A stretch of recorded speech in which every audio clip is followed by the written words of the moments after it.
नमस्कार दोस्तों, market prediction का बहुत बहुत स्वागत है। दोस्तों इस वीडियो में बात करेंगे अमर राजा एनर्जी लिमिटेड कंपनी के क्वार्टर 4 के रिजल्ट्स के बारे में। तो अमर राजा बैटरी के क्वार्टर 4 के रिजल्ट्स की बैलेंस शीट की बात करेंगे। उससे पहले हम बात कर लेते हैं कंपनी की तरफ से क्या अनाउंसमेंट है यहाँ पे देखने को मिलता है। तो दोस्तों कंपनी ने आपके लिए फाइनल डिविडेंड की अनाउंसमेंट करी है, जो कि ₹5.20 प्रति शेयर आपको यहाँ पे कंपनी की तरफ से मिलने वाला है 520% के हिसाब से, और एक फेस वैल्यू यहाँ पे देखने को मिल रही है। तो आने वाले 30 दिन के अंदर ये जो डिविडेंड का पैसा है शेयर होल्डर्स को आने वाले 30 दिन के अंदर उनके अकाउंट में डाल दिया जाएगा। तो शेयर होल्डर्स के लिए काफ़ी अच्छी न्यूज़ है। कमेंट में लिख के जरूर बताइए कुछ भी अगर आपका यहाँ पे हेल्प करना हो। तो बात करते हैं दोस्तों कंपनी के क्वार्टर 4 के बैलेंस शीट को लेकर। तो अमाउंट जो है दोस्तों यहाँ पे करोड़ रुपीज़ में, पिछले साल से इस साल का हम डिफरेंस देखेंगे टोटल इनकम में कितना होता देखने को मिल रहा है। तो पिछले साल का टोटल इनकम देखें तो यहाँ पे 2,941 करोड़ है, जो कि इस बार बढ़कर हो गया 3,085 करोड़। तो ईयर ऑन ईयर पे कंपनी का टोटल इनकम बढ़ता हुआ देखने को मिल रहा है। क्वार्टर टू क्वार्टर दोस्तों यहाँ पे अगर बात करें तो पिछले क्वार्टर में 3,307 करोड़ का टोटल इनकम था, जो कि इस बार कम होकर 3,085 करोड़ हो गया। तो ये थोड़ा सा क्वार्टर टू क्वार्टर के हिसाब से negative, per year on year पे बढ़ना एक पॉजिटिव न्यूज़ यहाँ पे देखने को मिल रही है।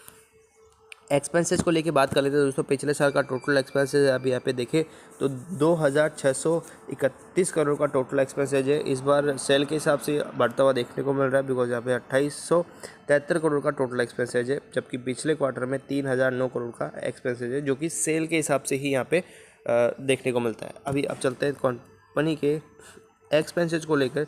तो पिछले साल के मुकाबले इस साल कंपनी का टोटल एक्सपेंसेस कम हुआ है, बिकॉज 79 करोड़ पिछले साल का था, इस बार 51 करोड़ का है। पिछले क्वार्टर में 110 करोड़ का टोटल एक्सपेंसेस था, इस बार ओनली 51 करोड़ का ही टोटल एक्सपेंसेस लगा है, टैक्स एक्सपेंसेस लगा है, जिसको कहेंगे कि कंपनी ने टैक्स एक्सपेंसेस में काफ़ी अच्छा प्रॉफिट किया है, या फिर बात करें यहाँ पे कंपनी ने बचाया अपना टैक्स। ठीक है, अब यहाँ पे अगर फाइनली बात करें प्रॉफिट के लिए, तो कंपनी का कॉम्प्रिहेंसिव इनकम के जरिए समझे तो यहाँ पे कंपनी के पिछले साल का जो टोटल प्रॉफिट था वो 225 करोड़ था।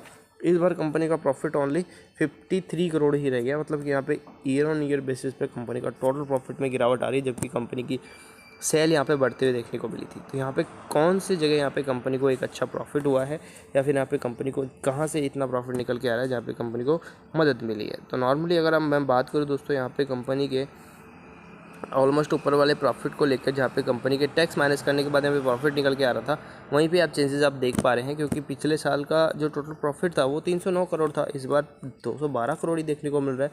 हालांकि मैं सेल की बात करूँ तो वो बढ़ते हुए देखने को मिल रही थी, लेकिन क्वार्टर के ईयर टू ईयर यहाँ पे नेगेटिव इम्पैक्ट पड़ा है एक्सपेंसेस को लेकर, जो कि ठीक नहीं है कंपनी के लिए। और यहाँ पे क्वार्टर टू क्वार्टर भी वही हालात देखने को मिल रहा है, जो कि पिछले क्वार्टर में 166 करोड़ का प्रॉफिट था कंपनी का, इस बार 53 करोड़ का रह गया। तो ये एक नेगेटिव पॉइंट है। सेल तो बढ़ रही है, लेकिन यहाँ पे कंपनी के जो एक्सपेंसेज है वो बढ़ रहे हैं, इसके कारण कंपनी के प्रॉफिट में असर पड़ रहा है। और थोड़ा सा नेगेटिव कहूँगा, क्योंकि यहाँ पे रिजल्ट्स काफ़ी नीचे गिर गए, कंपनी के उस प्रकार से नहीं आए जिस प्रकार से होने चाहिए थे।